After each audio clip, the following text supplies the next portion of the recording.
সেই মিনা বাজারের ধ্বনি কি আল্লাহু আকবার, আল্লাহু আকবার, লা ইলাহা ইল্লাল্লাহু, আল্লাহু আকবার, আল্লাহু আকবার, লিল্লাহিল হামদ। আমার ভারতের মুসলমানদের অপরাধ কি? আল্লাহর সন্তুষ্টির জন্য কোরবান দিবে, সেই গরু পর্যন্ত জবাই করতে পারবে না, কোরবান দিতে পারবে না, কিনতে পারবে না। যারা ভারতের মুসলমানের দুঃখে দুঃখিত নয়, যারা মুসলমানদের দুঃখে দুঃখিত না, যারা ভারতের মুসলমানদের পক্ষে কথা বলে না, যারা এখনো ভারতের দালালি করে, এগুলা মুনাফিক, ঠিক কিনা বলে? তো দাদাই তোকে ক্ষমতা দেওয়ার মালিক না, ক্ষমতা দেওয়ার মালিক কে? আল্লাহর গোলামি করতে হবে।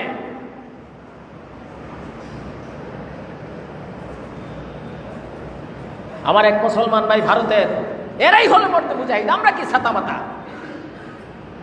বলেছে এবার যদি ভারতে গরু কুরবান না হয়, মুসলমান আমি তোমাদেরকে বলে দিছি, প্রয়োজনে সুমিন্দাকে জবাই করা হবে। আল্লাহু আকবার বলেন। এই হলো মুসলমান। কোরবান ওয়াজিব করেছে কে? আমার আল্লাহর বিধানকে যে রুখতে যাবে তার শিকড় সহ টেনে উঠে ফেলতে হবে, ঠিক কিনা বলেন?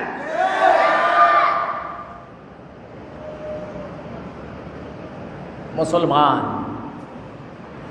কোরবান ফরজ, কোরবান ওয়াজিব করেছে কে? আল্লাহর বিধানকে রুকার ক্ষমতা কারো আছে?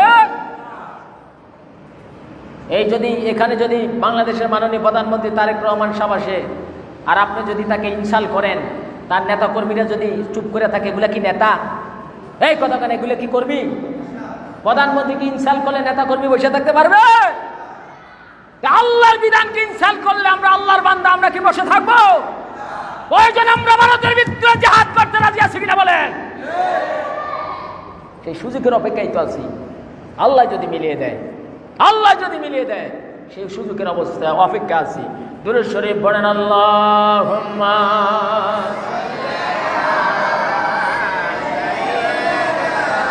মাওলানা মুহাম্মদ ওয়ালা আলিহি।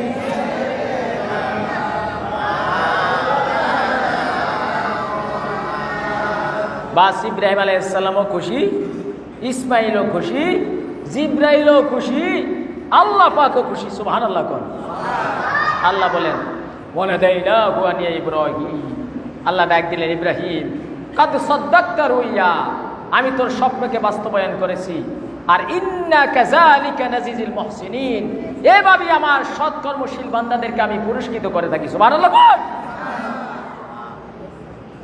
সেই ওয়াজিবকে, সেই কোরবানির পশু ভারতে জবাই করতে দেবে না, মুসলমানদেরকে নিধন করা হবে। আর ভারতের পক্ষে যে সমস্ত যেগুলা বলে যেগুলা মুসলমান দাবি করে, ভারতের দালালি করে, এগুলা মুসলমান হয় কিভাবে? কিভাবে এগুলা মুসলমান হয়? আমার আল্লাহর বিধানকে যেই দেশের মধ্যে রুখে দিতে চায়, সেই দেশের বিরুদ্ধে কথা বলা ফরজ। সেই দেশের বিরুদ্ধে কথা বলা কি ফরজ। আর এই ফরজ আদায় করতে গিয়ে যদি কেউ মারা যায়, সে শহীদ। আর এই শহীদের জিম্মাদারিত্ব কে নেয়? সুবহানাল্লাহ। আল্লাহ নবী বললেন, সাহাবীরা আমার, এই পৃথিবীর মধ্যে যত মানুষ যতভাবে মারা যায়, প্রত্যেকের মৃত্যুর কিছু না কিছু যন্ত্রণা আছে। যেমন ঈসা হযরতে মূসা আলাইহিস সালাতু ওয়াস সালামকে ইন্তেকালের পরে আজরাইল বললেন, হুজুর কেমন লাগছে? মূসা আলাইহিস সালাম চোখের পানি ছেড়ে দিয়ে বলে, আজরাইল আমি তোমাকে একটা থাপ্পড় দিলাম, চোখ খুলে গেল। এই কষ্টের যন্ত্রণা তুমি বুঝি আমাকে এমনভাবে জান কবজ করলা? বললো, হুজুর না না, আমি সবচেয়ে বেশি কম কষ্ট দিয়ে আপনার জান কবজ করলাম, আপনার কেমন লাগলো?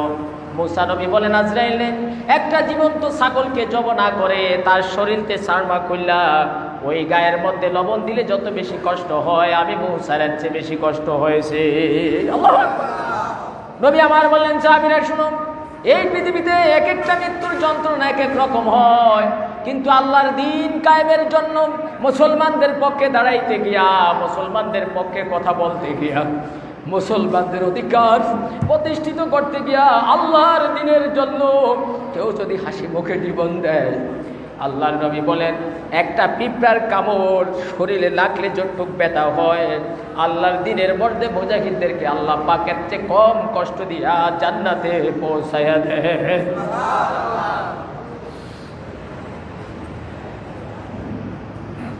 সে আল্লাহর বিধান কোরবান করা।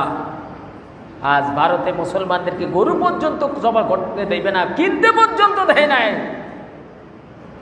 আমরা কি বসে থাকবো? কথা বলেন, আমরা কি বসে থাকবো?